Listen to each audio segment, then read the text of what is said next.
Hello friends, घरच्या tasty खाण्यामध्ये तुमचं खूप खूप मनापासून स्वागत आहे।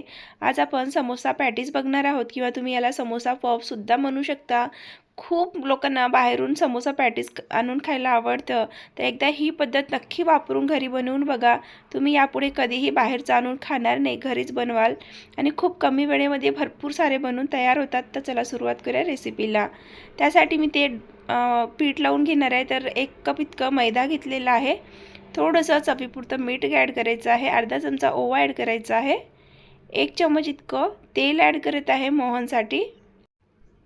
इथे आपल्याला तेलच ॲड करायचं आहे। तेलाऐवजी तुम्ही जर तूप ॲड करणार तर एवढे खुसखुसे आणि कुरकुरे असे पॅटीस बनणार नाहीत, म्हणून शक्यतो तेलच वापरा।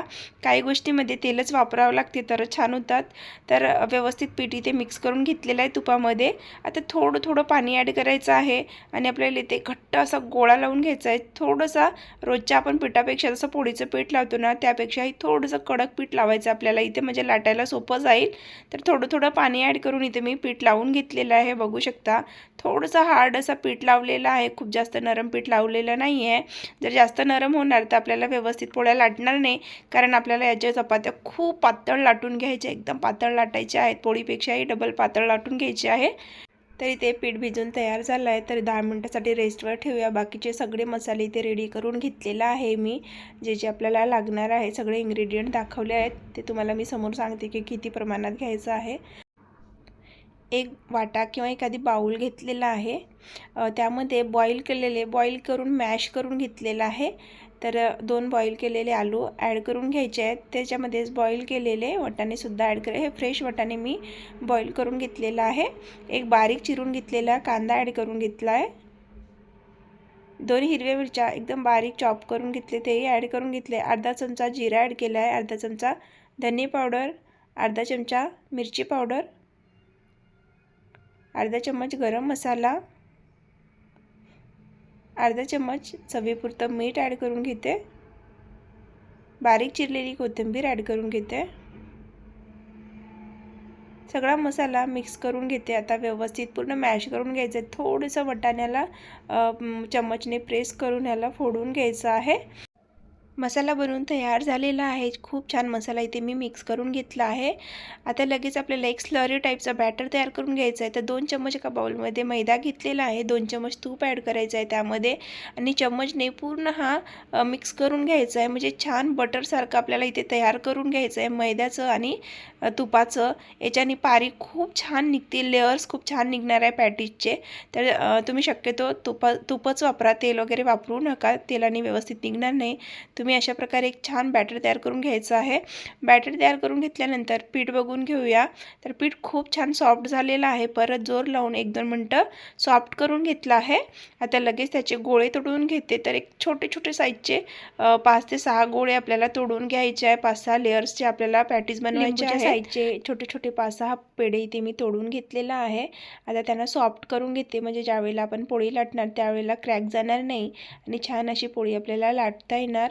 तर एक एक करून सगळे गोळे सॉफ्ट करून तयार करून घेतलेले आहे। पोळी आता लाटून घेते। तर दोन्ही साईडने पेढ्याला पीठ लावायचं आहे आणि आपल्याला एकदम पातळ पोळी लाटून घ्यायची आहे। तर एवढी पातळ लाटायची आहे, ज्या रेग्युलर पोळी जशी आपण बनवतो त्यापेक्षाही दुप्पट पातळ आपल्याला पोळी इथे लाटून घ्यायची आहे। तर व्हिडिओ दाखवल्याप्रमाणे एवढी पातळ पोळी आपल्याला इथे लाटून घ्यायची आहे, म्हणजे खूप पॅटीसचे लेअर्स खूप छान निघतील। एकदम पातळ आणि भरपूर लेअर्सवाले आपल्याला पॅटीस बनवून घ्यायचे आहेत। तर एकदम पातळ पोळी इथे लाटून घ्यायची आहे। खूप छान पातळ पोळी लाटून तयार केली आहे। आता एका प्लेटमध्ये थोडंसं खाली पीठ स्प्रिंकल करायचं, त्यावरून ही पोळी ठेवून घ्यायची आहे। अशाच करून एक एक पोळी इथे आपल्याला बनवून ठेवून घ्यायचं आहे, एकाच वेळेला 4-5 पोळ्या। तर इथे मी एक एक करून सगळ्या पोळ्या बनवून घेतलेल्या आहेत। तर आपल्या पोळ्या इथे तयार झालेल्या आहेत। आता लगेच आपण पुढची तयारी करून घेऊया। तर आता आपल्याला भरपूर सारे लेअर्सवाले पॅटीस बनवून तयार करायचे आहेत, जसे आपण बाहेरून खातो ना सेम तसेच बनवायचे आहेत। तर त्यासाठी आपल्याला सगळ्यात आधी एक पोळी घ्यायची आहे आणि आपण जो मैदा आणि तुपाचा बॅटर तयार करून घेतलेला होता तो त्यावरून लावून घ्यायचा आहे, छान असा स्प्रेड करून घ्यायचा आहे। पूर्ण पोळीला हाताने लावायचं, चम्मचने काही व्यवस्थित लागत नाही, कारण तो खूप थिक असतो त्यासाठी व्यवस्थित लागत नाही। तर हाताने छान लावून घ्यायचं आहे। वरून पिठाचं स्प्रिंकल करायचं आहे, भरपूर सारं पीठ लावायचं आहे, बघा जसं व्हिडिओ दाखवलं आहे त्याचप्रमाणे लावलेलं आहे. आता वरून एक पोळी उचलायची, परत ती पोळी त्यावरून ठेवून घ्यायची. परत एकदा आपल्याला तुपाचा तो बॅटर लावून घ्यायचा आहे. अशा प्रकारे व्यवस्थित पोळी एकमेकांना चिपकून घ्यायची. वरून तो परत बॅटर लावायचं पूर्ण पोळीला. तर इथे मी पूर्ण पोळीला परत एकदा बॅटर लावलेला आहे. आता यावरून एक पोळी लावते. थोडंसं पिठाचं स्प्रिंकल करायचं आहे.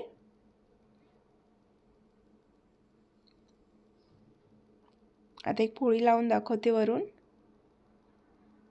तर अशाच एक एक करून मी सगळ्या पोळ्या एकमेकांवर लावून घेतलेला आहे.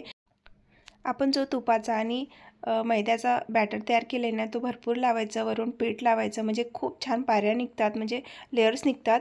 तर अशा प्रकारे लावून मी तयार करून घेतलेलं आहे. 5-6 पोळ्या एकाच वेळेला लावून छान असं एक जाड पोळी तयार करून घेतलेली आहे. तर बघू शकता तुम्ही खूप छान असे लेयर्स निघणार आहेत, कारण भरपूर साऱ्या पण पोळ्या एकमेकांना लावल्या आहेत. तर काय करायचं, एक प्लॅटफॉर्मवर जर मोठं तुमच्याकडे काही लाटण्याकरिता असेल तर ठीक आहे, त्याच्यावर लाटून घ्या. नसेल तर प्लॅटफॉर्मला स्वच्छ साफ करा. मी आधी साफ करून घेतलेलं आहे. छान साफ केल्यानंतर त्याच्यावर थोडंसं पीठ लावायचं आहे आणि अशा प्रकारे त्या पोळीला जेवढं मोठं लाटू शकता तेवढी मोठी पोळी इथे लाटून घ्यायची आहे. आता आपल्याला त्याचे चारही बाजूनी कट करून घ्यायचं आपल्याला स्क्वेअर शेप मध्ये, कारण राऊंडमध्ये आता स्क्वेअर तर बनणार नाही, पण शक्यतो जेवढं तुम्ही स्क्वेअर करू शकता तेवढं स्क्वेअरमध्ये त्याला कट करून घ्यायचं आहे. तर मी व्हिडिओ दाखवल्याप्रमाणे तुम्ही कट करू शकता. कोणताही जरी शेप दिला तरी काही फरक पडत नाही, त्याला आपण लाटून स्क्वेअरमध्ये आणू शकतो. तर काही स्क्वेअरमध्ये खूप छान निघाले आहेत, काही स्क्वेअर बिघडले आहेत. मी त्याला कट करून तुम्हाला स्क्वेअरमध्ये कसं करायचं ते सुद्धा व्हिडिओ दाखवत आहे. तुम्ही त्याप्रमाणे करून घेऊ शकता, कारण खूप वेळ जर तुम्ही पोळीला स्क्वेअरमध्येच कट करतो म्हणाल तर तुम्हाला खूप वेळ जाऊ शकतो. तर मी दाखवल्याप्रमाणे ट्राय करा. खूप झटपट भरपूर सारे पॅटीज बनवून तयार होतील. तर तुम्हाला मी व्हिडिओ दाखवत आहे बघा, मी कट करून घेतल्यानंतर किती छान बनत आहे. त्याच प्रकारे तुम्हीसुद्धा कट करा आणि एकदम इझी पद्धतीने भरपूर लेयर्सवाले पॅटीज बनवून तयार करून घेऊ शकता. तर बघा, ज्या वेळेला जिथे शेप दिसला नाही स्क्वेअरमध्ये तरी मी तिथे कट करून स्क्वेअर बनवून घेतलं ना, तुम्हीसुद्धा त्याच पद्धतीने बनवून घ्या. तर आता काय करायचं, स्क्वेअरची पोळी घ्यायची आहे. त्याच्या चारही बाजूने पाण्याचा हात लावायचा आहे. मध्ये सारण भरायचं आहे. आपल्या आलूचा जो मसाला करून घेतला आहे तो भरून घ्यायचा आहे. तुम्ही तुमच्या आवडीनुसार कमी जास्त इथे मसाला भरू शकता.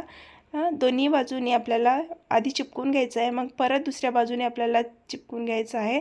अशा करून चारही बाजूने आपल्याला इथे चिपकून घ्यायचं आहे. पाण्याचा हात लावायचा आहे, नाहीतर तुम्ही तेलामध्ये ॲड केल्यानंतर पूर्ण पॅटीस खुलून जातात. तर शक्यतो आठवणीने पाण्याचा हात लावा, म्हणजे खुलणार नाही आणि आपला तेल खराब होणार नाही. तर बघू शकता इथे मी एक पॅटीस तुम्हाला बनवून दाखवलेली आहे. आता दुसरीसुद्धा बनवून दाखवली आहे. अशाच प्रकारे मी एक एक करून सगळ्या पॅटीस इथे तयार करून घेतलेलं आहे.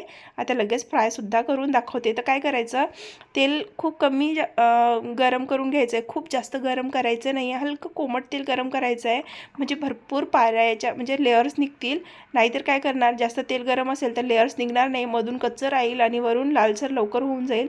तर असं करायचं नाही. खूप कमी तेल गरम करायचं आहे, कोमट तेल गरम करून घ्यायचं आहे. त्यामध्ये एक एक करून सगळे इथे पॅटीज ॲड करायचे आहे ना, हलक्या गरम तेलमध्ये 7 ते 8 मिनटापर्यंत, जोपर्यंत खुसखुशीत आणि भरपूर सारे लेयर्स निघत नाही तोपर्यंत आपल्याला इथे पॅटीज फ्राय करून घ्यायचे आहेत. तर एका साईडने पॅटीज फ्राय छान असे थोडेसे लालसर झाले होते. तर आता मी त्यांना पलटवून घेते एक एक करून. असं अवकाश हाताने आपल्याला इथे पलटून घ्यायचं आहे, कारण हे एवढे खुसखुशीत होतात ना, थोडंसं चम्मच जरी लागलं तर फुटून जातात. बघा, तुम्ही तेलामध्ये दिसत असेल तुम्हाला भरपूर सारे त्याचे लेयर्स तुटून पडले आहेत आपल्या पॅटीजचे.